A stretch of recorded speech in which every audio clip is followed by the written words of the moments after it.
వేదాద్రి గ్రామంలోని SRM group వారి ఆధ్వర్యంలో నడుపుతున్న యామాద్రి సిమెంట్ అర్ధాంతంగా నిలిపివేయడం దారుణమని ఎక్స్ జడ్పీటీసీ ఎన్టీఆర్ జిల్లా వైఎస్ఆర్సీపీ ప్రధాన కార్యదర్శి చెల్లా వైకుంఠరావు ఆవేదన వ్యక్తం చేశారు. జగ్గైపేట మండలం వేదాద్రి గ్రామంలో ఎస్ఆర్ఎం గ్రూప్ వారి వారధిలో నడుపుతున్న యామాద్రి సిమెంట్ అర్ధాంతరంగా నిలిపివేయడం దారుణమని, ఈ విధమైన నిర్ణయం వలన కార్మికులు రోడ్డున పడ్డారని ఎక్స్ జడ్పీటీసీ ఎన్టీఆర్ జిల్లా వైఎస్ఆర్సీపీ ప్రధాన కార్యదర్శి చెల్లా వైకుంఠరావు ఆవేదన వ్యక్తం చేశారు. ఈ సందర్భంగా మాట్లాడుతూ పరిశ్రమ స్థాపన కొరకు రైతులు ముందుకు వచ్చి కారు చౌకగా భూములు ఇచ్చి నియోజకవర్గ ప్రజలు మొత్తం కూడా పరిశ్రమలను సాగిస్తున్న తరుణంలో ఎటువంటి సమాచారం లేకుండా వర్కర్లను తొలగించడం,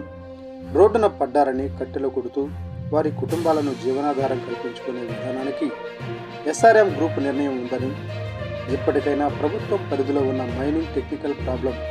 సాల్వ్ చేసుకోవాలని, అదేవిధంగా కోర్టు పరిధిలో ఉన్న మైనింగ్ లీగల్గా ఉన్న ఫినింగ్ను కోర్టు పరిధిలో సాల్వ్ చేసుకోవాలని, ఇప్పటికైనా యామాద్రి యాజమాన్యంగా ఉన్న ఎస్ఆర్ఎం గ్రూప్ వారు పునరావాసం చేసి యథాతథంగా డిస్పాచ్ కొనసాగే విధంగా నిర్ణయం తీసుకోవాలని, ఆగిన పరిశ్రమను పునఃప్రారంభించే విధంగా యాజమాన్యం తీసుకోవాలని విజ్ఞప్తి చేశారు. ఈరోజు యాదాద్రి గ్రామంలోని ఎస్ఆర్ఎం గ్రూప్ వారిసే పరిధిలో ఉన్న యామాద్రి సిమెంట్ పరిశ్రమను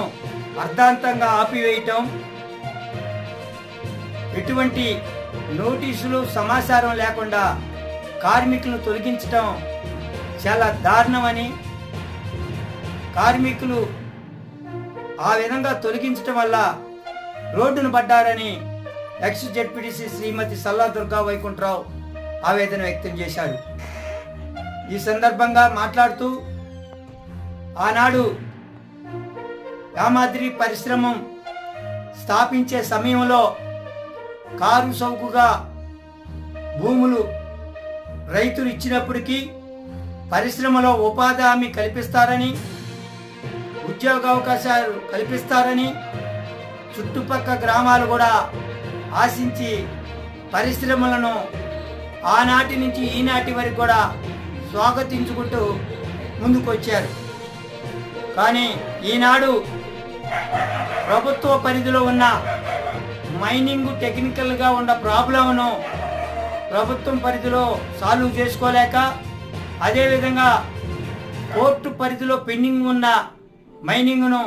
లీగల్గా సాల్వ్ చేసుకోలేక ఎస్ఆర్ఎం గ్రూపు ఇలాంటి దారుణమైన నిర్ణయం తీసుకోవటం చాలా బాధించదగ్గ విషయమని, ఈ విధంగా జరగటం వల్ల యామాద్రిలో పనిచేసే కార్మికులు అందరూ కూడా రోడ్డును పడటంతో పాటు వారి కుటుంబాలు జీవనాధారం కోసం కట్టెలు కొడుతూ